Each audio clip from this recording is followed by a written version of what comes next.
Welcome, everyone, and welcome to Supercharge Your Life. This podcast is for open-minded people with all kinds of dreams and goals and people who face all sorts of challenges, as obviously we're facing right now. I'm Dr. Jane Mountrose, your host for today.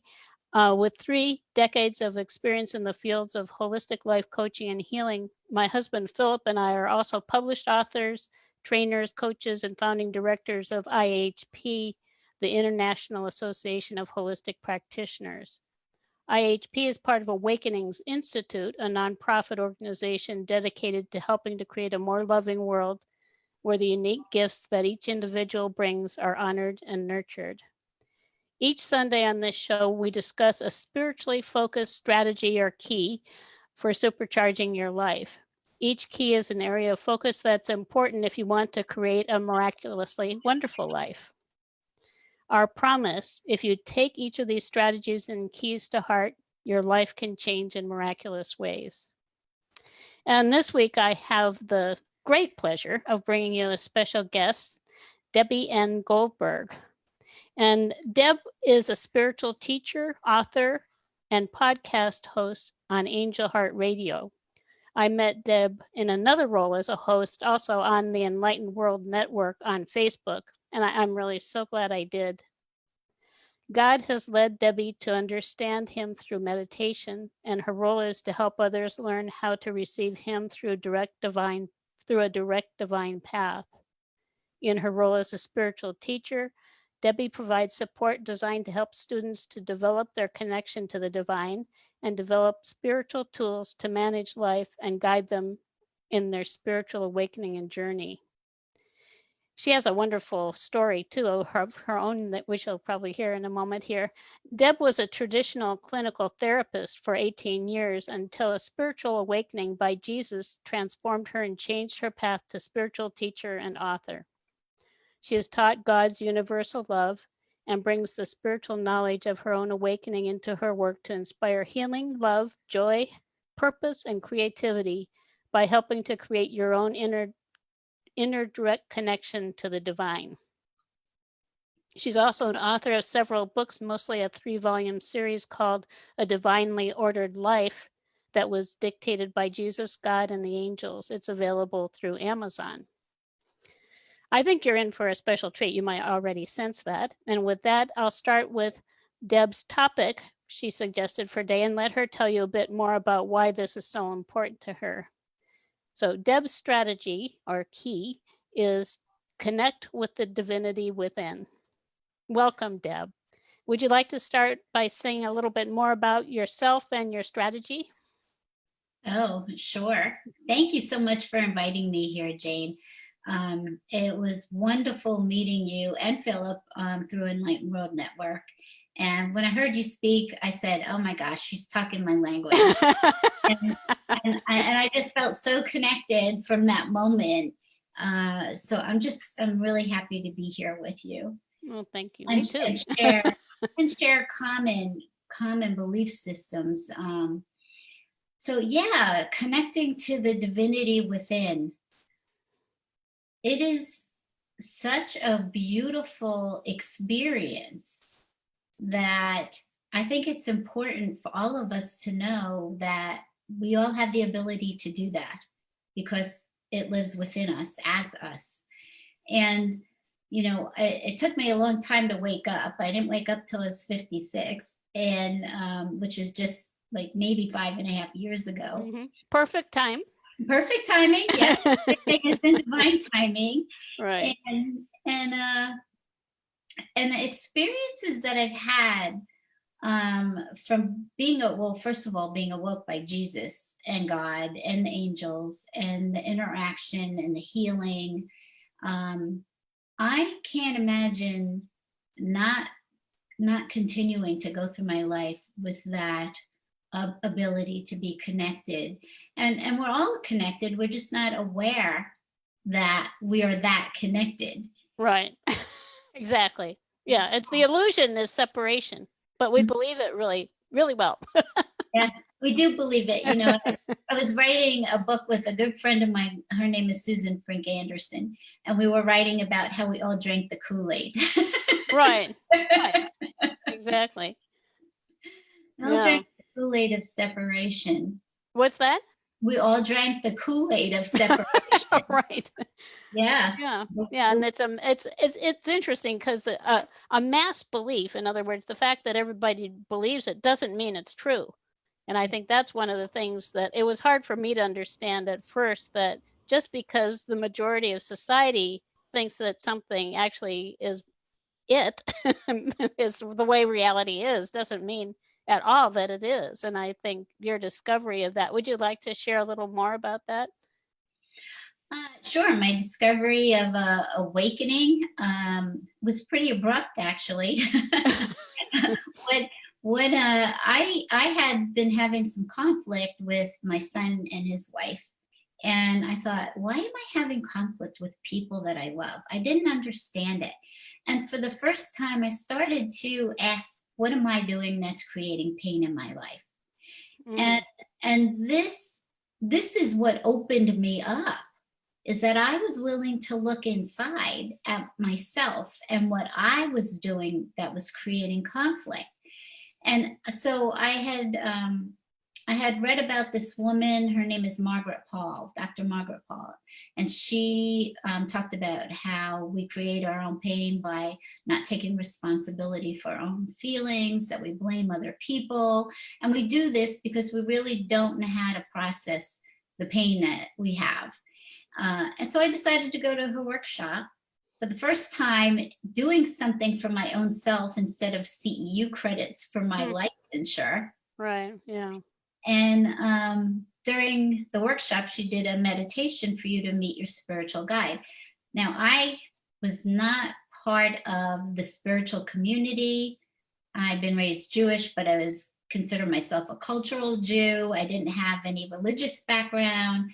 Nobody talked about God in my house, but I knew somehow there was a God. I didn't know what that was, but I felt and I talked to God as a little girl, not hearing things back though. So during this meditation, she asked that we find a happy place in our mind to go to. And it was at a pool. And so I was sitting at a pool, and all of a sudden this man shows up. I don't know who he is, but he felt really good and he felt really loving. And I didn't understand what I was experiencing because this was all new to me. And all of a sudden I'm in the pool in a raft, and my younger parts of me, my younger selves, started to pile up in this raft with me. And I'm still like going, I don't know what's happening. So a movie playing in my head. Right. And it's just going. And this man gets in the water with me, puts my arms around all of myself. And what I knew is I needed to heal myself, which I thought I had healed myself, but I didn't heal myself in the way that you heal with God. Yeah. Yeah. We don't know what we don't know. Right. Yeah. Yeah. We just don't know what we're missing. And I think that's an interesting part of it. And I think we also feel that it's hard to do. When I first wrote, my husband and I started writing about this, and it was some years ago, it occurred to me to look up information about the soul. And of course it's connecting. There are a lot of different ways you can understand connecting, but essentially you're connecting with your own soul. So I was looking up books and things about the general impression that I got, and which I think people have, is that the divine within, of course, it's the same thing, is that this is something that happens rarely in a person's life. It might just happen by accident. And I think your story is very interesting because you're saying, well, they asked, and this I think is a beautiful way of doing it. There are different ways of doing it. If you go to a happy place in your mind, of course, you're going to a place where you don't feel separate from everything, so you can make a connection with something greater. It's that simple, really. And we connect with the love in our hearts. There are many different ways, and we can talk a little bit more about that too. But it is, I think, the most important thing, I think, for everyone to realize is that that's available to you too. It's not, some spiritual leaders would have you think, well, I have the truth. Mhm. And Philip and I were in an organization that was like that. It was many, many years ago. It's where we met. And it took a while, but finally I thought, well, what's so special about him? If he has the truth, why can't I have the truth? And that was a search for us to find that. And I think that it's so important. And I think in a way, I guess it's important anyhow, but to me, I think it feels like it's really especially important now. So what would you say about that, Deb? I think it's very important now. And I think it's part of the divine plan of why we're all kind of locked up in our houses.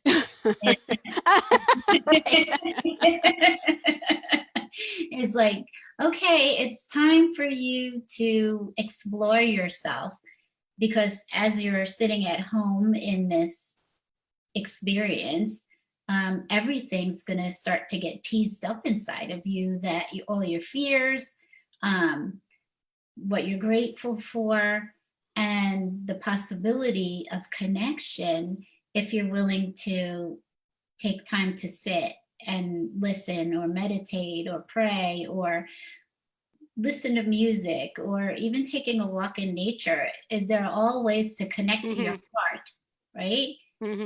Right. Yeah. So I think that God is always, and let me explain, I say him because God, when God showed up to me, he showed up to me as a male. And I know that God is just divine love, it's energy. But in my experience of God, it is as a male. Even though that's true for me too. And I don't know. I feel the same way about it. I don't know why it shows up that way, but it does for me too. For Heavenly Father, Yeah. Yeah. Well, we've been programmed for a lot of how to view God. And but your journey is so unique to you that God shows up in whatever form you need it to, and whatever form you'll accept.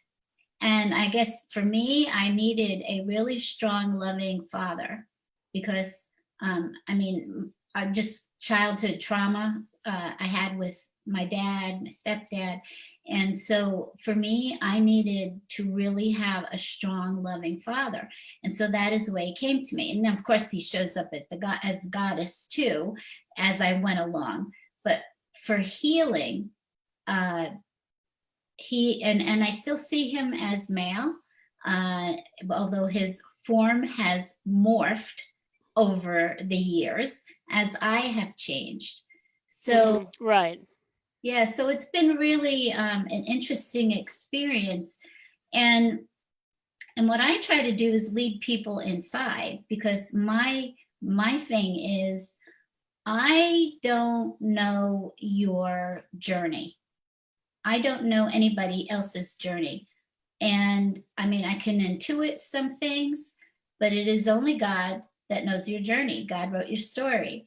So I like to take people inside to help them connect to that love in whatever form, they're willing to accept it in. Sometimes it's had to be as their higher self. Right. Sometimes it's God, Jesus, Buddha, just the light. I've had some random people will connect to random persons, someone who has passed on, maybe a family member who's passed on. So each person, it is so unique of that connection, and it is written specifically for them. Right. Yeah. And I think that's true too. I know I've been actually making connections like this for 30 years now. So it's been a long time. And as I told Deb, actually, I told you recently, for many years, I connected with a being I considered to be a guide. And I actually was very, very happy connecting with this guide until the guide didn't show up. And it it was my time when I needed to embrace the idea of being connected directly with our Creator, with God, which was hard.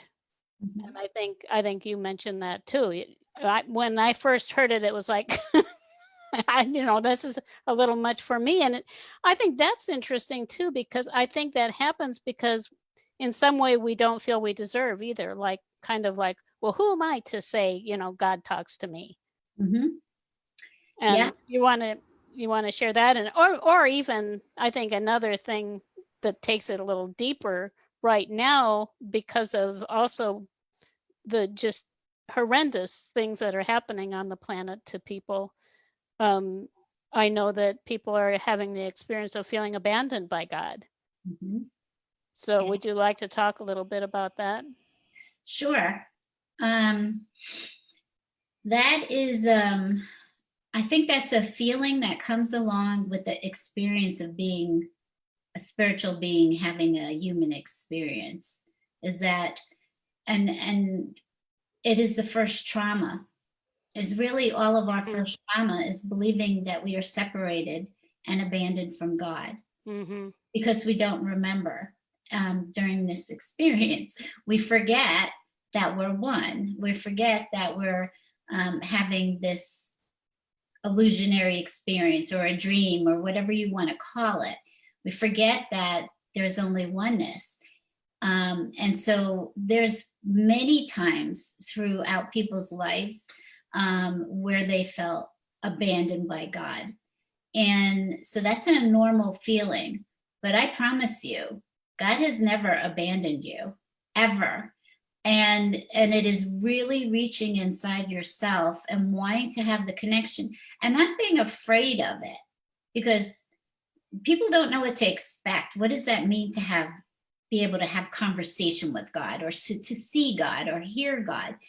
And everybody's going to experience that connection differently. So I think that you have to be open and willing. Like I said, I had to be open to look inside myself. And that's what Right. cracked open the door for me, for Jesus to step in. And I didn't even know who Jesus was. And I denied, like there was a part of me going, this can't be Jesus. Why is Jesus here? I don't understand. And there was a part of me, actually was my inner child kept telling me, oh yes, it's Jesus. And I didn't want to believe it because none of it made sense, because you don't know what you're going to get when you open up, except the only thing I could promise you is it's loving. It is pure, unconditional love. It is words of love that flow out to you in the most magnificent way.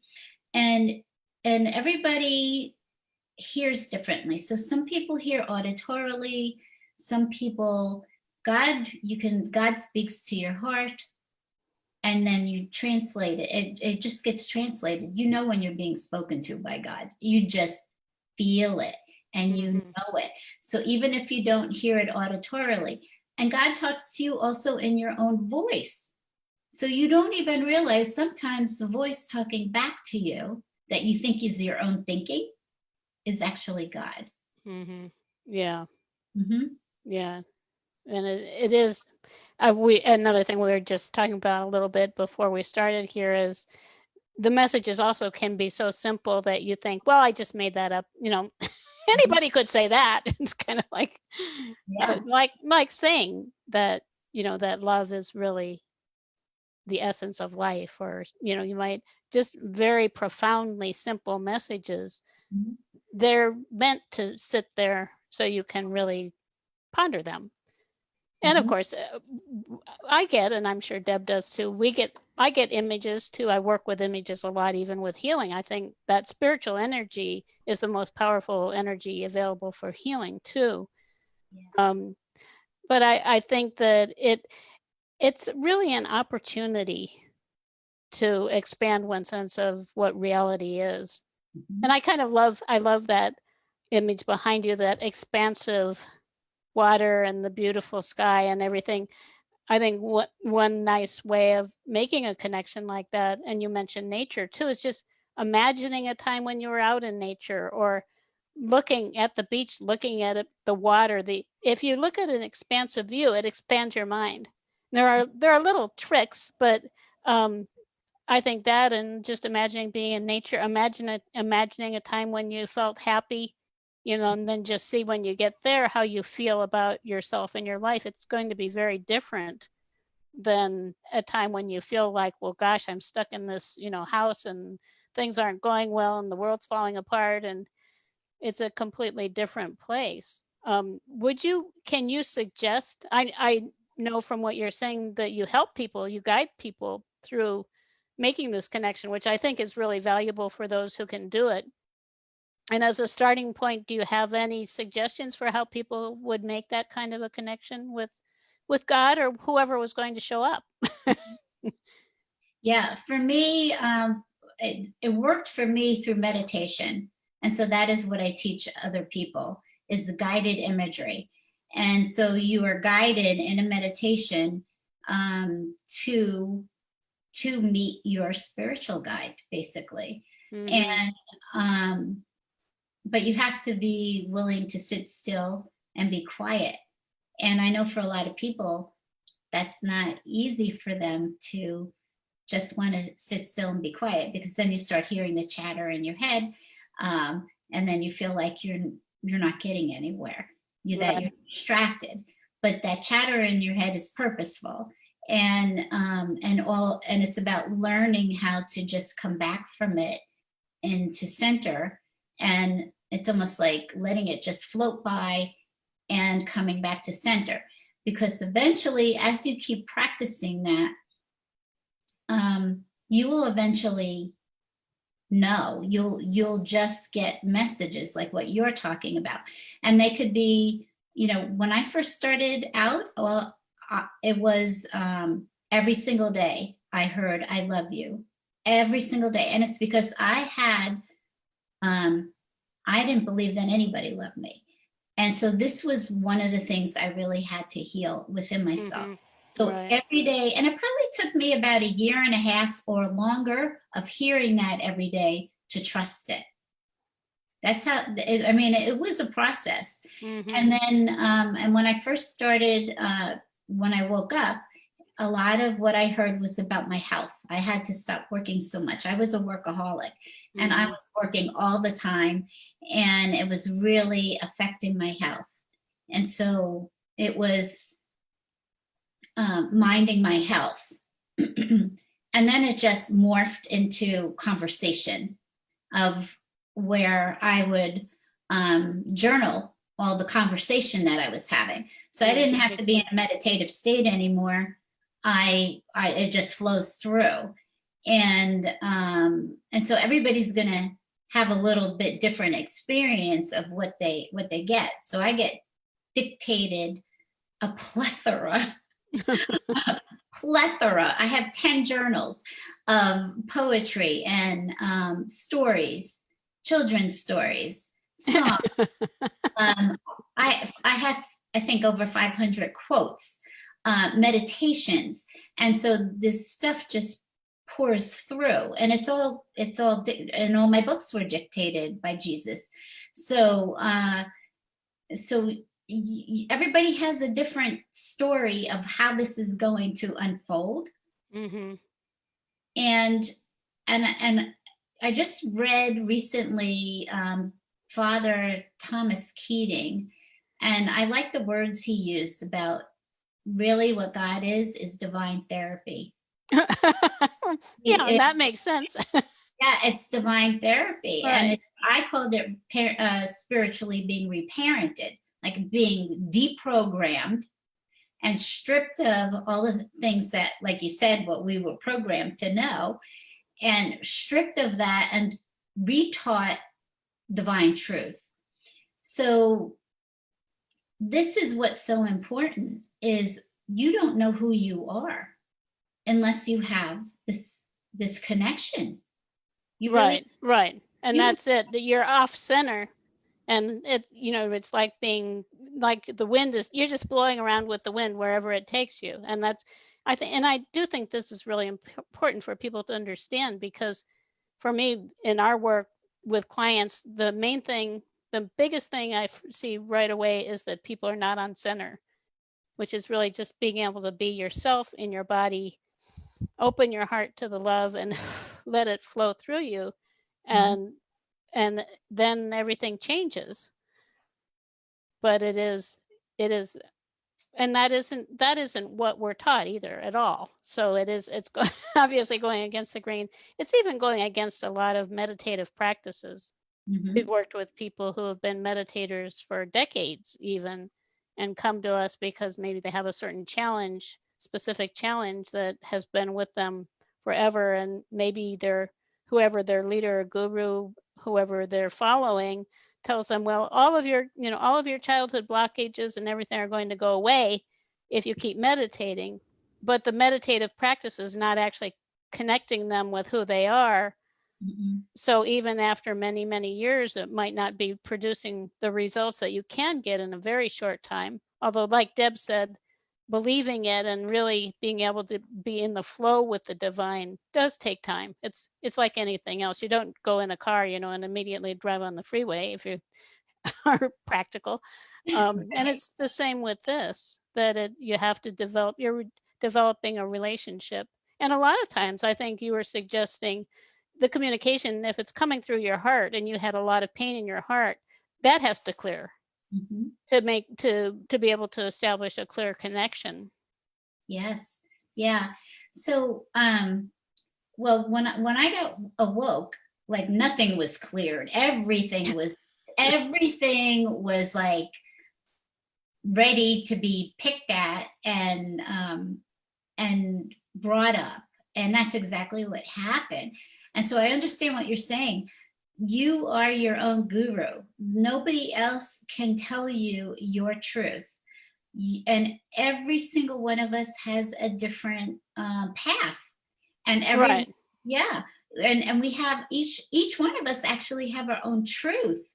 And so you might find yourself aligned more with some people that believe more of what you believe. But as you go in and are taught, you are taught your own truth. It is for you. It is for your journey. It is what God wants you specifically to work on. So I've been taught a truth that is very different than other people's truth. And then I find, somebody like you where there's more alignment, and some other people. And it's really learning to stand in your truth because it's your specific journey. It has nothing to do with anybody else. So only that information comes from within you. People, we help each other. We help heal. And it is only divine love that really heals. That is what I found after doing therapy for 18 years. Right. Is that, I'm like, oh my God, this is what I've been doing for 18 years. And then I connect inside and I'm like, nothing feels like this. Nothing feels like healing when it's coming through divine love. Right. And so it is so powerful. And it's really getting out of your own way, because I know when I first went in, and I started connecting, and God kept pulling me in, and I'm like, I'm not worthy Right. to even be in your presence. I mean, like all of these things that I didn't even understand were inside of me, stopping me, wanting me to not have this relationship that really is already there. We just forgot. Right. Yeah, it's like, well, and you said it. We are always connected. There is no separation between us, the angels, the guides, the masters, our creator, God. It's all there. It's all happening, but we're under the illusion that we're separate. Right. And I think also for me, one of the big kind of, you could say, tells or ways to just kind of get a sense of it is, we call it a tale of two realities. The reality that it's very easy to fall into for most of us because it's the norm, is stress and fear and separation, feeling alone, and all of the things, limited and something wrong with me, all those things, they're all in this certain reality that many of us have been caught in. But the fact is that, and this has been proven scientifically too with morphic fields, if you can be in one reality, you can be in another one. The goal is to get into a reality that is characterized by connectedness, and love is connectedness. So what you want to do is remove all the separation as easily as you can, the oneness of nature. If it's thinking about one of the most happy, exhilarating times you've experienced in the past, it's connectedness, it's love, it's gratitude, it's all of those things that resonate, in that way. And you can very quickly tell where you are. And it might be a scale like, well, I'm kind of there, kind of here.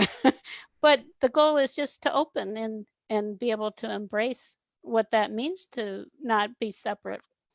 And it's also this, this podcast is practical too.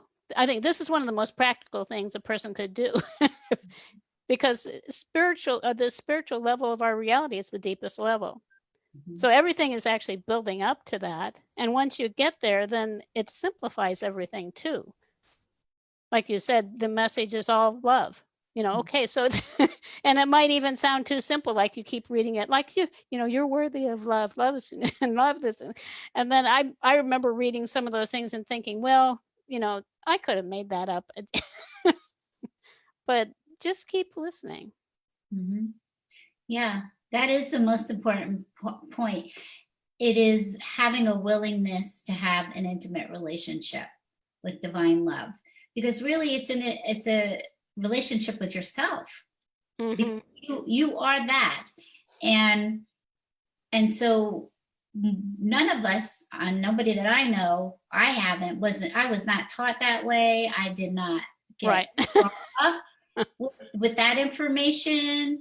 I didn't understand what it was to be self-loving, compassionate.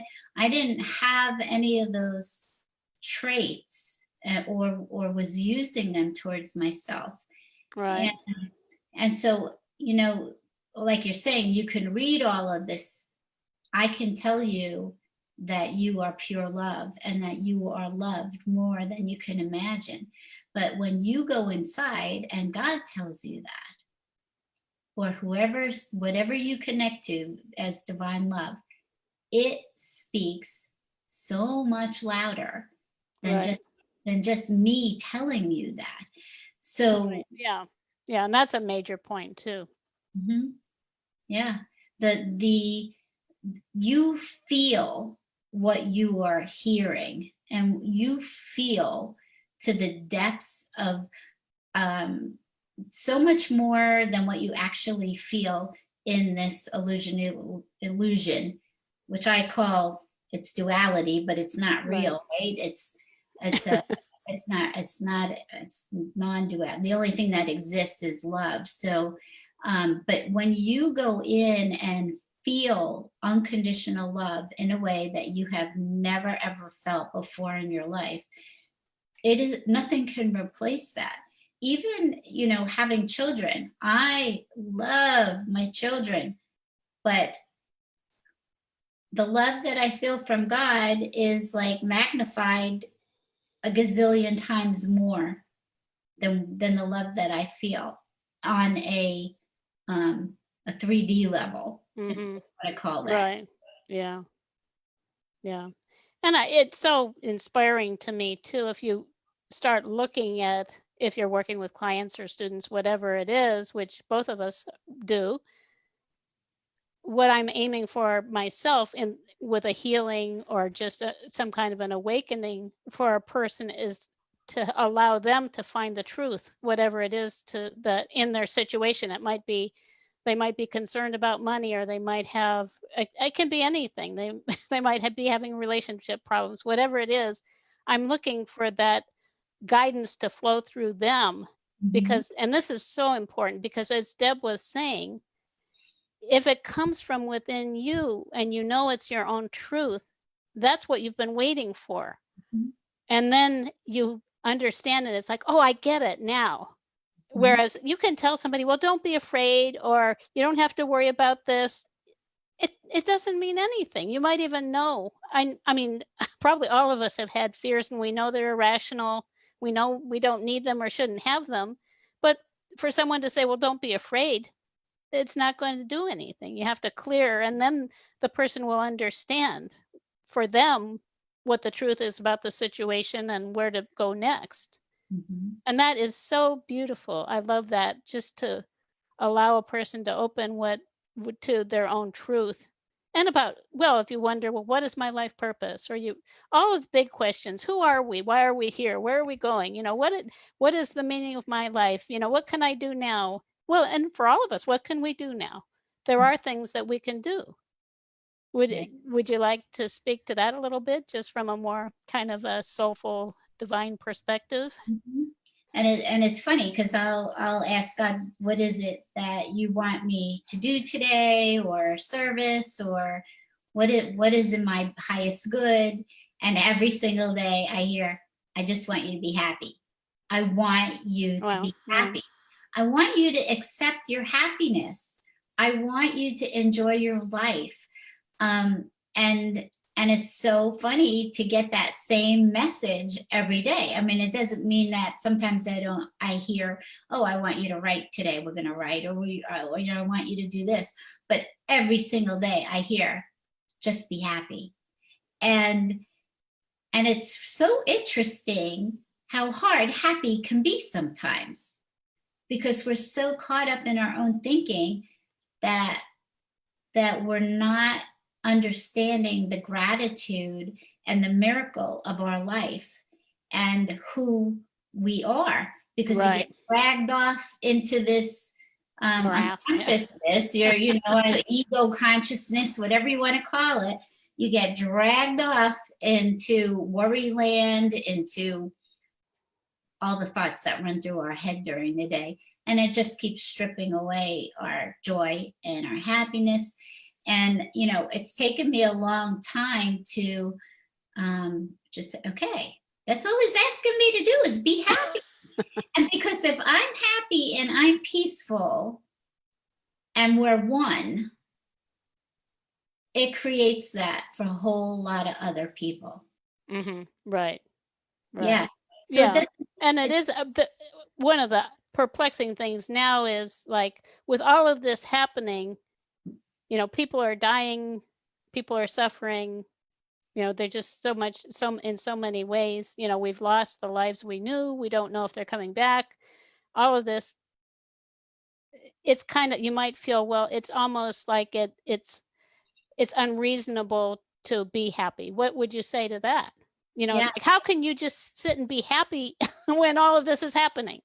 Right. That's a lot of trust, and that's a lot of faith, to be happy and peaceful in the midst of a storm. And so it doesn't mean I don't feel, because I will go through periods of grief and sadness if I hear something or I read something. And I don't spend a lot of time watching the news or anything like that. I don't fill my heart and my head with that. So I do have waves. And when those waves happen, I allow myself to feel them. I just allow it to flow out, which is typically crying for me. I allow myself to feel. But we do feel mixed emotions. And I can feel happy and I can feel sad at the same time.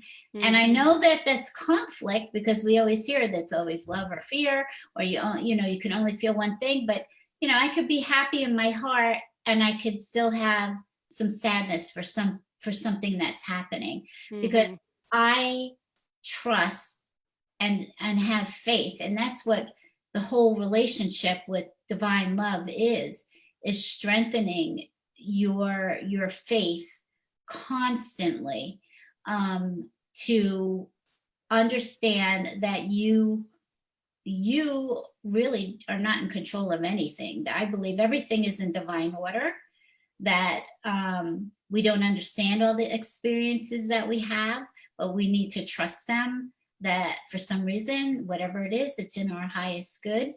Um, and and the whole relationship is learning to have safety and feel safe that you are protected always, Right. always. Right. And so the more that you feel that, and that you're looking out on an illusionary world that still affects you, you still feel, you can also be sitting in peace and trust and faith of knowing that everything is exactly the way that it's supposed to be. And you have conversations with God as to why you're witnessing something. Why am I experiencing something? And that comes from spending that time together. Right. Yeah. And if you just take it back to the basics again, connectedness and happiness resonate together.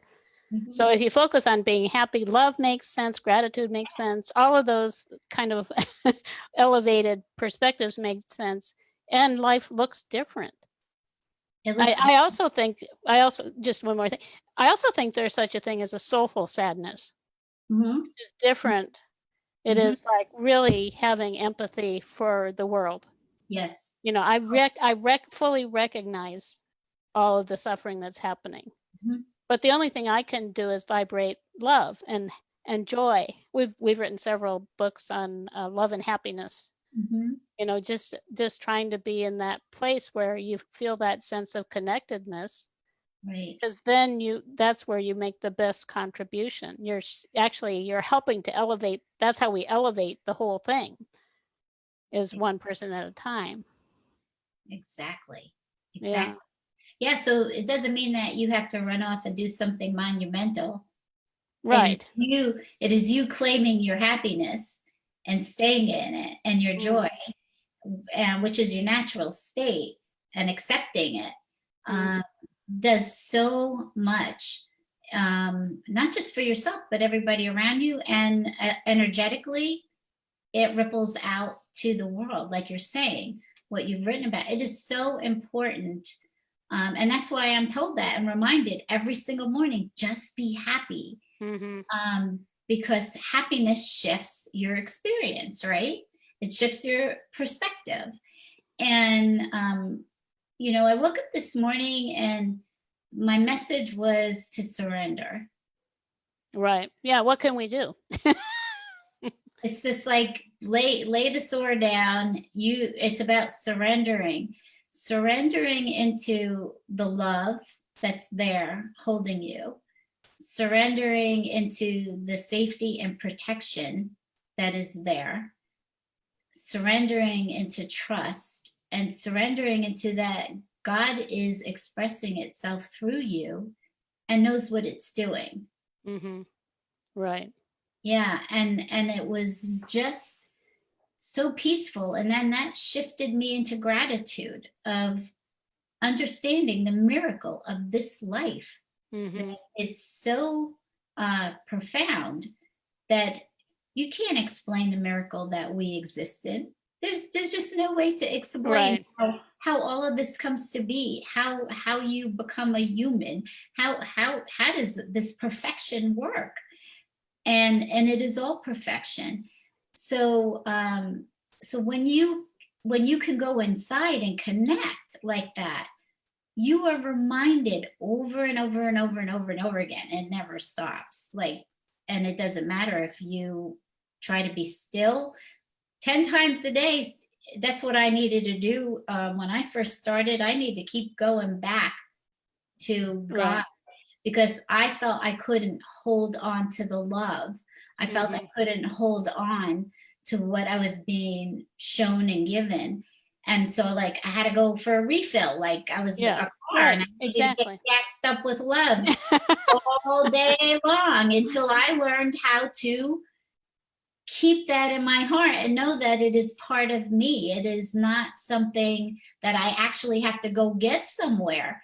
Right. It's in right. And the heart, it's the spiritual bridge. If you look at the body and kind of the energy system, the heart is a spiritual bridge, and you just need to clear the way for yourself And it does. It gets better and better. I mean, I don't know how to say it except it's just always miraculous to me.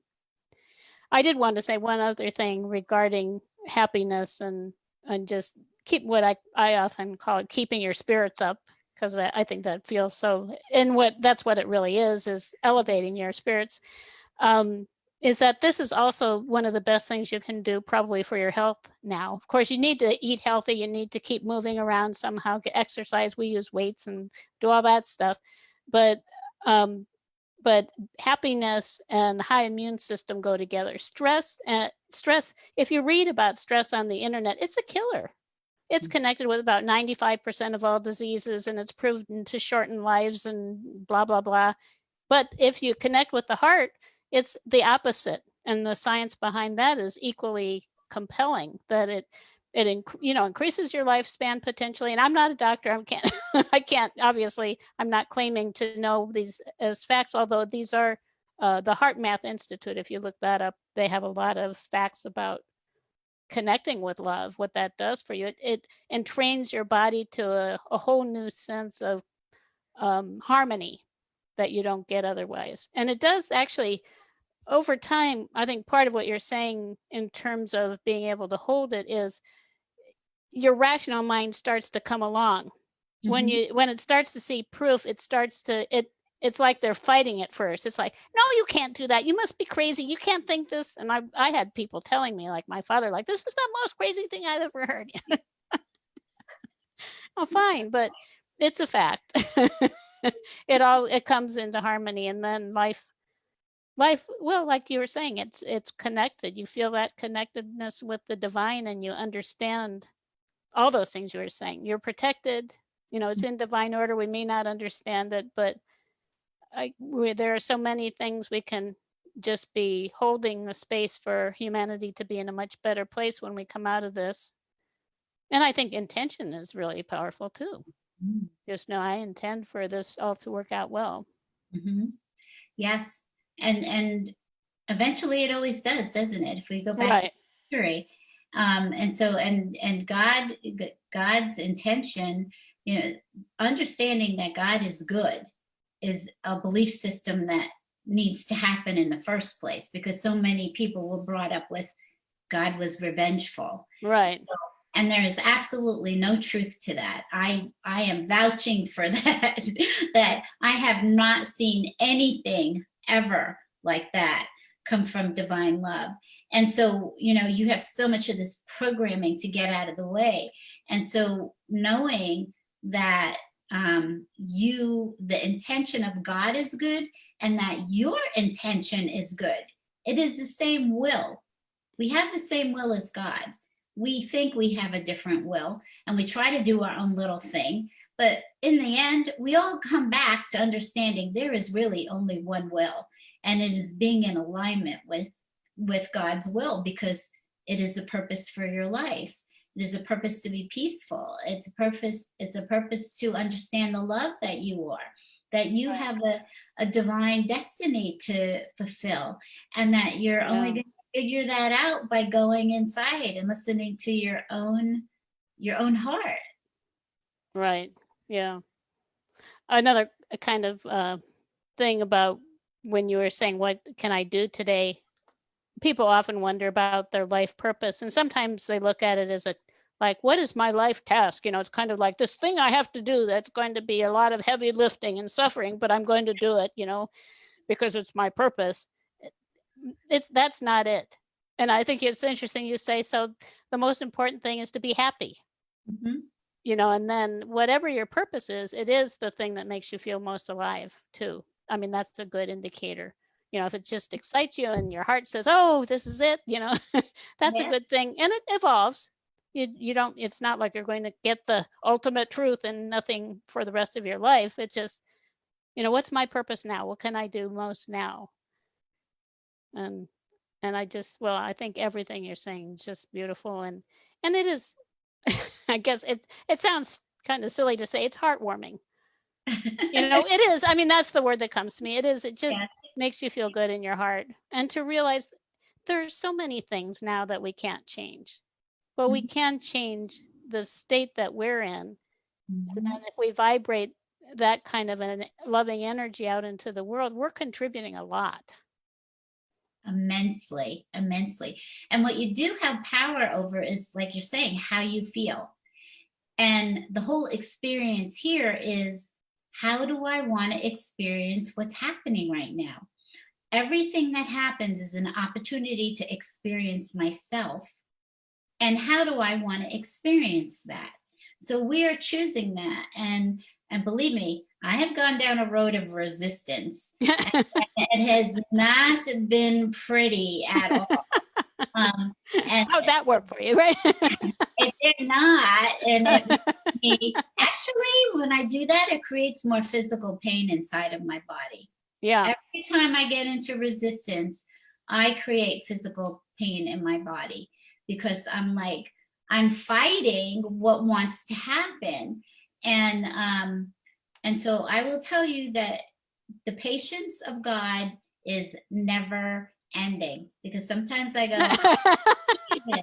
I don't even know how you put up with me, how you listen to me, how you keep loving me, because I have been one ball of resistance for most of this awakening. And it's been pretty interesting of a discovery. So learning to allow, accept, and align everything that is happening. And it doesn't mean you approve of things, like you, when you see things outside of yourself, well, that's another story. We learn to judge everything as good or bad or Right. wrong. Yeah. And that creates a lot of our heartache. Yeah. And that's what I was awoke to. I don't know, it was about a week ago, and I was thinking about the virus, and I was told, I don't want you to look at it as something bad. You don't understand the expansiveness of it. I don't understand the whole plan of what this is. Exactly. And so I was told, do not look at this as something bad, and that it just is.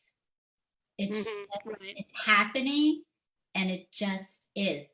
So yeah, and life in general is that way too. I mean, just I want people to take that in, because it is.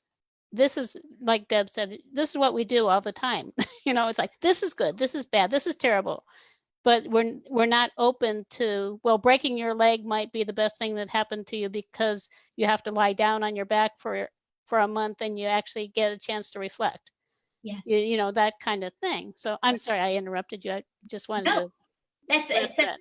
It's such a great point, Jane, because we don't realize, like, well, maybe I did need to rest, and maybe God has a plan for me right now, and I need to get in tune with that. And I would not take the time to be quiet and listen unless I was put down somewhere. Yeah. So and sometimes we even know it.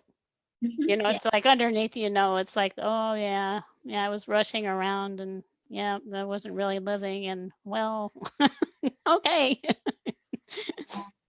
Yeah. All I can say is this is an amazing journey, and it is a process that continually unfolds, and that you're not doing anything wrong, that you are exactly where you're supposed to be. And when you have mentorship coming from inside, it makes it so much more wonderful. You have a right. GPS. Yeah. Right. You're right. Yeah. There's a GPS system in here that's always guiding you. And and being aware and in alignment, it just makes this experience so much more amazing. Right. Yeah. Yeah. It's so true. And we're coming toward the end of our time. We probably could go on for just because, well, it's fun to be in this energy, because this is where we want to be. But any other points that you wanted to make, anything or something you'd like to leave people with as a final thought? Yeah, I think that what I'm always pushing is this connection, that even if you're not hearing, like, to keep trying, because you're being spoken to all of the time, and you're not maybe recognizing that within your own voice you are hearing divine love speak to you. It's answering you in your thoughts. There's only one mind. There's only one mind of God, and we're always in we are always in balance. This is what's interesting. We're always in balance because we are one with God. And because there's this unconscious energy out here, it keeps pulling us away into the unconscious energy. And so we keep moving away from being on point. We keep moving here and listening to all of this stuff and getting caught up in unconsciousness. But we are grounded in that divine love energy. You can never be apart from it.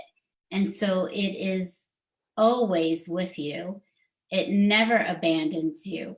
What happens is you go off over here and you think that you've been abandoned. And the truth, Right. you have to come back home. Right. Because your thought has to come back home. Your mind has to come back home, because it's your mind that left and took you get hijacked too. Right. Yeah. People are inviting you, like, come over here. We're suffering. This is terrible. Right. Yeah. So know that you are always in oneness, and it lives and breathes you. And it's really learning to go in and fall in love with divine love, because you're falling in love with yourself. Mm-hmm. It is like a mutual admiration of an intimate relationship that is much more intimate than anything you could ever experience. And I know it's scary sometimes to go inside and be vulnerable and do all the things that happen, because you end up healing and all of these things that a lot of people don't want to deal with. But what the benefits of it is profound. Yeah. It's so true. Yeah. And I want everyone who's here to remember that the keys we're sharing on this show with them, the ultimate goal is to make them part of your life. And this one, I think, is like the ultimate, to me, it's the ultimate key, the ultimate strategy, because if you're centered in yourself, everything else is going to change. And as you add more of these kind of simple ideas and the things that Deb was talking about in connection with it, of not judging things, realize that things are just happening. It's not, you don't have to judge, not lest ye be judged. You don't actually have to judge everything, whether it's good or bad. You can just be open to the experience. Yes. And I think that's how life changes in miraculous ways. It's just, it just, to me, it's just like almost a no-brainer, like, well, why not? If this is it, I'll go there. Right. So remember, everyone, the strategy is connect with the divinity within. And we always state our titles as a strategy. So just remember that. I can connect with the divinity within, and you deserve it. Mm-hmm. Wherever you are, whatever has happened in the past, you deserve it. You are love. You are part of the same oneness that all of us are part of. And I did want to tell you, and you can also add to this, Deb, if you want. Deb has a really wonderful website. It's Debbie, DEBBIE, as in Nancy Goldberg, GOLDBERG.com, where you can go, and she has her story and a whole lot of things that you can see there. Her Facebook, you can go to Debbie Ann Goldberg on Facebook. Also, she is, as I mentioned at the beginning, she's part of the Enlightened World Network, which is a page, and there's so much happening there. It's just a wealth. So that's facebook.com/Enlightened World Network, or you can just plug it in there and, it'll take you to that page. And I really encourage anyone here who who feels connected with this, like this makes sense, to pursue it. It's worth it. And right now, a lot of people probably have more time for it too. Mhm. So any other things you'd want them to connect with to learn more? Um, I'm also on Angel Heart Radio. I do a podcast there as well. So, and that's called A Divinely Ordered Life. And my book series is called A Divinely Ordered Life, and you can find that on Amazon. And those books were dictated by Jesus about why we're here and what we should be doing. And of course, my journeys intertwined in it. Mm-hmm. But it has all my journalings and conversations, many of them, in those books. So you can see how informal the relationship is. Right. Yeah, it's not like you're going somewhere else either. If people think, well, I have to go to this place somewhere, where do I go? It's here. It's you. And then a lot of times it's even funny. They'll tell you things that are funny. You know, it's not like it's God, here's, this is my dictate for today. It is not like that at all. That's so funny. Yes, God has quite a sense of humor. Yeah. Mm-hmm. And it could be slapstick sometimes. Right. Yeah. So, yes, it's find the love. It's in there waiting for you. Right. Yeah. So thanks again, Deb. This has been delightful. Yes, it has. I'm very happy you invited me here. Yeah, me too. It's so wonderful we got to meet. I know. Yeah. Thank you, Enlightened World Network. Yeah. Ruth Anderson. Yeah. All right. And I just also want listeners to know, if you want to know more about our courses and books and other offerings, we're at gettingthrough.org, which is gettingthrough.org/holistic. We have books on Amazon too. And we also want you to know, and I'm sure Deb does too, that we value your support. People like us, we're able to be here because we're supported. So tuition for courses and other purchases, probably from any of us, support our missions of helping to create a more loving world. And if you can share the message of love with those around you, together we can change the world. And just want to wish everybody a wonderful, wonderful week. Realize that happiness can still exist along with compassion. Mm-hmm. So bye, everybody. Bye.